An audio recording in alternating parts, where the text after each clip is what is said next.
今回は Excel VBA で特定の図形のみ表示切り替えをしたり削除したりする方法を紹介したいと思います。例えば個人用マクロブックなんかにこういう図形を一発で削除できるマクロを用意してたりするんですけれども、その中でグラフは削除したくないだったり、特定の種類の図形を削除しない場合に便利な方法になります。やり方としては、このシートの中の図形を全て種類をチェックして、例えば図形を残したいのであれば、それが種類が図形であれば残すという形をとります。そして繰り返すためにこの図形という変数をシェイプで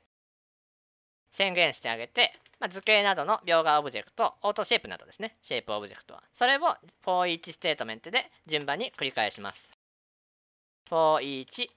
図形で、図形に順番にこのアクティブシートのシェイプ図、図形たちを全部順番に繰り返してくださいよとして、まず最初にこの図形の種類を取得するのに、シェイプのタイププロパティを使用します。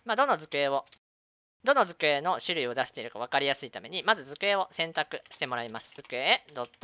.select で、そして図形の種類をメッセージボックスで出してみます。図形 .type で種類を取得して表示してみます。ステップインの F8 で1つずつ実行すると、まずこちらは1となってますね。種類はオートシェイプですので1が返されて、2つ目、こちらのアイコン、これが選択されて28と、こちらのグラフィックで28と返ってきています。そして次がこちらのグラフですね。グラフが選択されてタイプは3と、種類が3になっているので3が返ってくるという形で順番にこのように図形の種類を取得することができています。図形の種類を選択することができたら、あとはその図形の種類に応じて操作を分けてあげればいいだけですので、もし図形が今回はグラフ以外を表示非表示を切り替えます。もし図形がグラフ以外なら if 図形 .type 以外ですので、こちらでグラフは MSO チャート3ですね。グラフ以外ならこちらを実行してくださいと。まずは表示非表示を切り替えます。図形の表示はビジブルですので、これで、true にしたら表示になりますし、false にすると非表示になります。ただ、今の表示状態から切り替えをしたいので、not 演算子を使用して切り替えます。今、表示の状態であれば、not で true から false になります。今、非表示の状態であれば、ここが false ですので、not で true になるという形で表示、非表示を切り替えることができます。これでボタンを1つ置いてあげて、表示切り替えボタンとして、最後、end if ですね。end if で閉めてあげて、これで表示切り替えボタンを押してあげると、